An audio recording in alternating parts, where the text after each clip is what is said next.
Alright, this is a tutorial to do the clip in disarray to skip the Goomba escort. This trick is really hard. It's only really viable for ILs or for 11 exit. It is done in the current 11 exit world record, and it involves subpixel manipulations. This trick is risky. I mean, I guess if you die, you just default back to doing the normal strat, waste a tiny bit of time. But yeah, it's pretty hard and inconsistent, and there's like 4 parts to this trick, basically. The idea is we're trying to keep the mushroom past this point. So we get a mushroom at the midpoint. That's the only mushroom you get. That's why you only have 1 chance at this. You can't bring power-ups into the level or anything. And the idea is we need to keep the mushroom past this wall here. We need to get through here without getting hit, so that we can use the mushroom as a damage boost to skip waiting on the Goomba. So that's the idea. The first step is to get out of bounds. If we just try to duck jump through this little tunnel, it doesn't work. And if you try to force it too much, you might accidentally clip through the floor and die. So be careful about that. So the first step is kind of getting in position in the tunnel here, because what we're going to do is we're going to clip under the floor and get out of bounds down here, and then we're going to jump back through on the other side. So I'll just show you what that looks like. I'll explain this in a little bit more detail. But once you're out of bounds, you might think you can just jump back in bounds. If you're too far left, you get crushed and die. And if you're not in the right spot, you just hit this coin block. So there's actually a coin block there to try and prevent you from doing exactly this. But it turns out there's a 7 subpixel wide position window for you to still be able to get back in bounds without hitting the block. So, so the first step to this trick is getting through the floor. And then the second step to this trick is getting back in bounds. And those are the 2 hardest parts. Then you have to bounce across on the Koopa, which is a little bit harder when you're big. And then, of course, there's the damage boost at the end. So the first step is getting out of bounds. And this doesn't really involve subpixel manipulation. It does depend on your vertical subpixel, your Y subpixel, but you don't have control over that anyway. So there's a little bit of randomness here. So the goal is for you to get to either this pixel position or the one to the left of this. If I just jump forward from this position, by the way, there's a chance that when he stands up on the slope there's a chance that he gets pushed through the floor and dies. So you typically don't want to adjust from that position by jumping, because that could happen. But just for the sake of demonstration, see, that's exactly what I'm talking about. That can happen sometimes. So you either want to be on this pixel or this one. So this is the first pixel that you want to be on, or you can be 1 pixel to the right like this. They're kind of hard to identify, but you can kind of tell that his toe is poking into the slope a little bit. And then from here, you're crouching, and then you press spin jump to clip through the floor, but you also want to be holding right. And you don't want to tap the spin jump button, because there's a chance, at least on the leftmost pixel, there's a chance that if you only tap the spin jump button for 1 frame, you clip, but you also die. So you do want to kind of hold spin jump for at least briefly, like that. So that was kind of lucky. I'll try the other pixel here. So I'll show you what it looks like if you just tap it for 1 frame and die. And it's kind of hard to demonstrate. I have to get lucky with my Y subpixel. There we go. So that time I did clip through the floor, but I also died because I didn't hold the spin jump button. So make sure you hold it long enough to get through. And as long as you're on one of these 2 pixels, this one or this one, then and you hold the spin jump button, then you should not die. That being said, you might not clip because of your Y subpixel, and every time you attempt to clip, you might get pushed left a little bit. So just pay attention to your position, that every time you go for the clip, you're in one of the 2 good pixels. And if you do get kind of pushed to the left, you just do a regular jump to kind of inch yourself forward again until you're in the good window. And then you go forward again. When he's turned around like that, you probably want to have a visual cue to identify the pixels when he's facing left, so that you can tell from that position. But basically, this is what you're doing, and this is the most inconsistent part, and you're just kind of trying to get out of bounds. Okay, so that's step 1. Once you're out of bounds, your goal is to stand on this pixel facing to the left. Okay, so let me bring something up real quick. So there are there are 2 pixels that work, kind of. But it's a bit more complicated this time because now it depends on your subpixels. So within the level coordinates, pixel 156 is where is the... Okay, so the pixel that Mario's standing on right now... so let me bring this up. How do I do this? Okay, the pixel that Mario is standing on right now is 157. So this one here, oops. And the pixel that you want to be standing on is 156.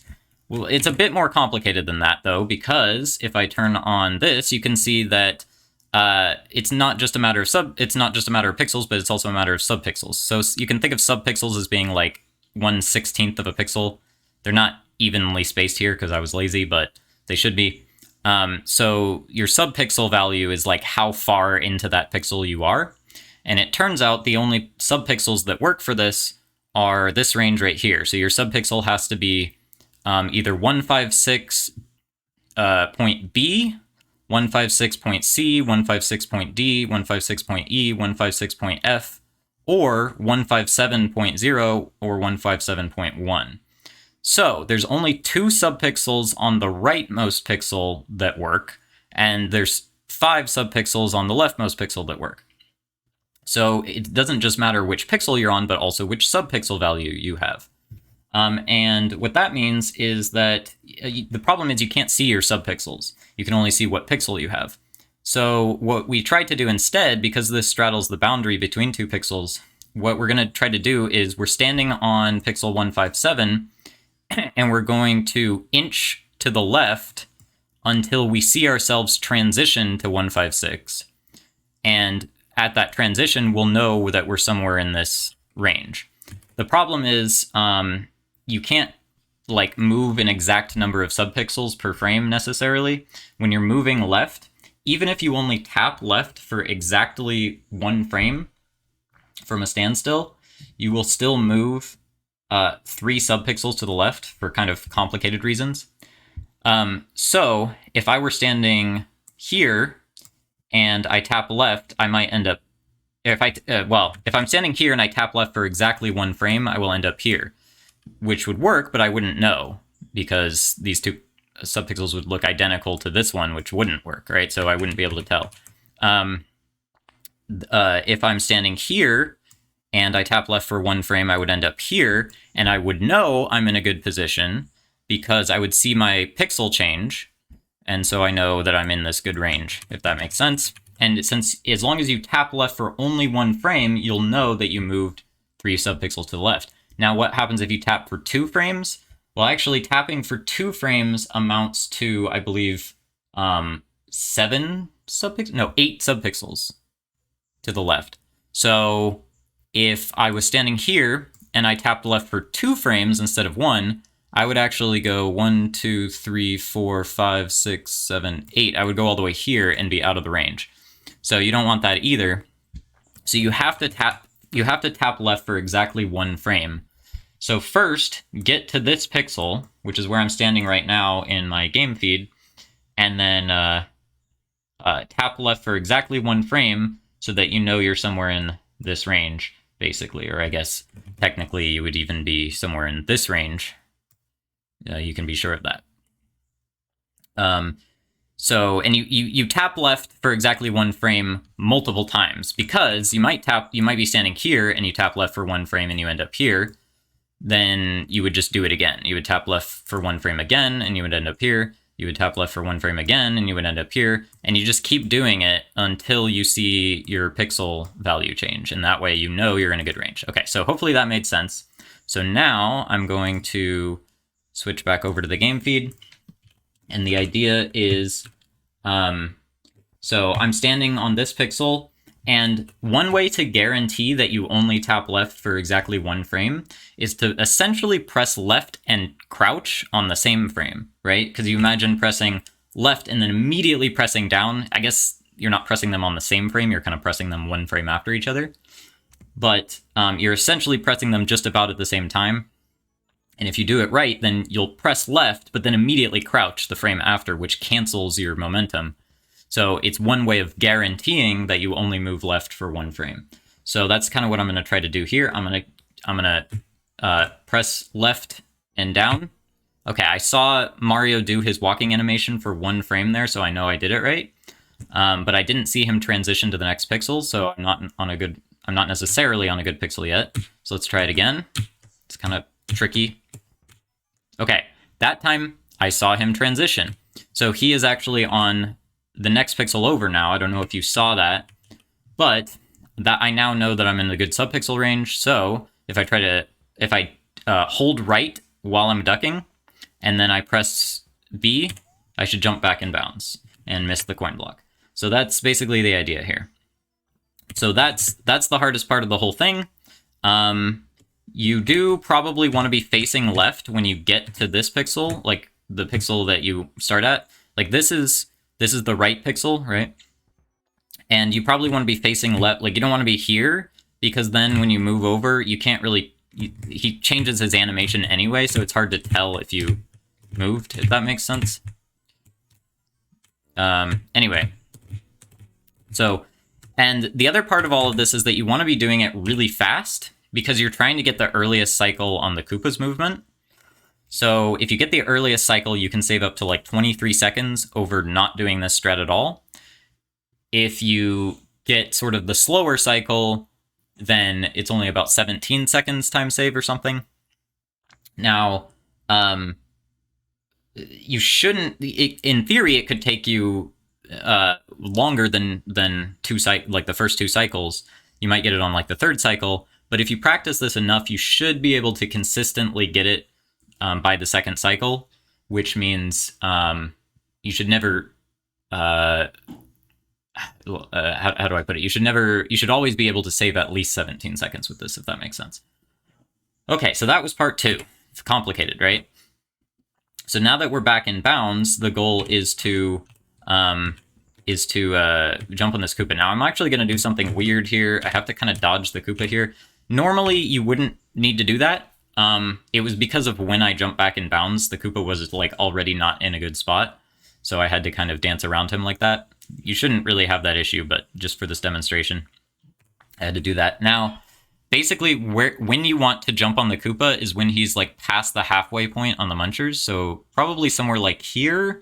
Oh, I'm not showing this. Probably somewhere like here, or maybe kind of even on this 3rd muncher from the right.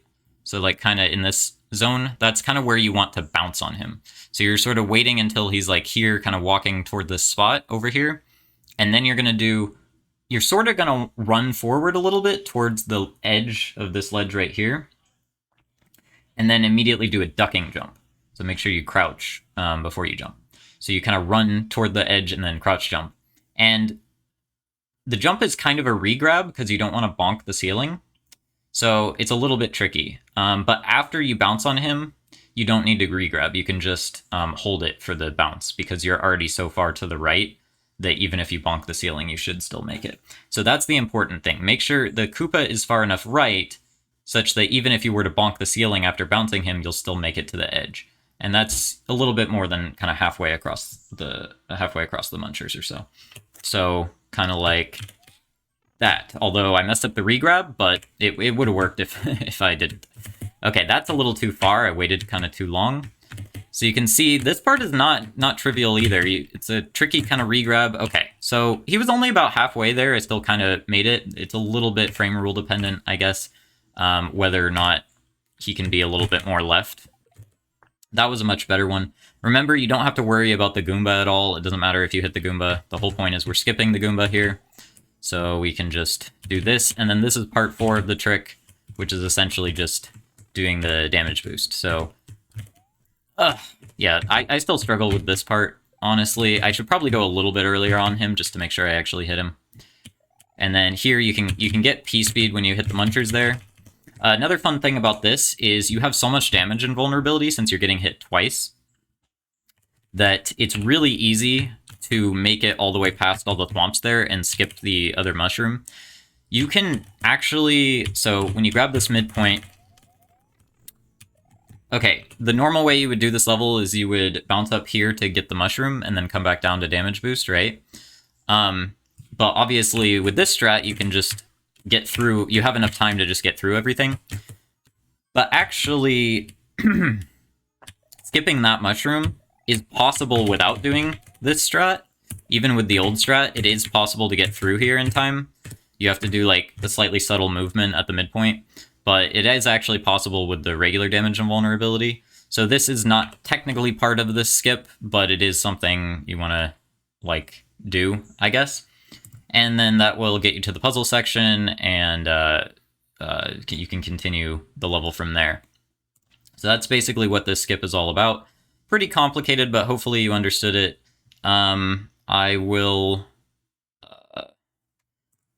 let's see. I don't think there's anything else I actually need to mention here. I think I covered everything.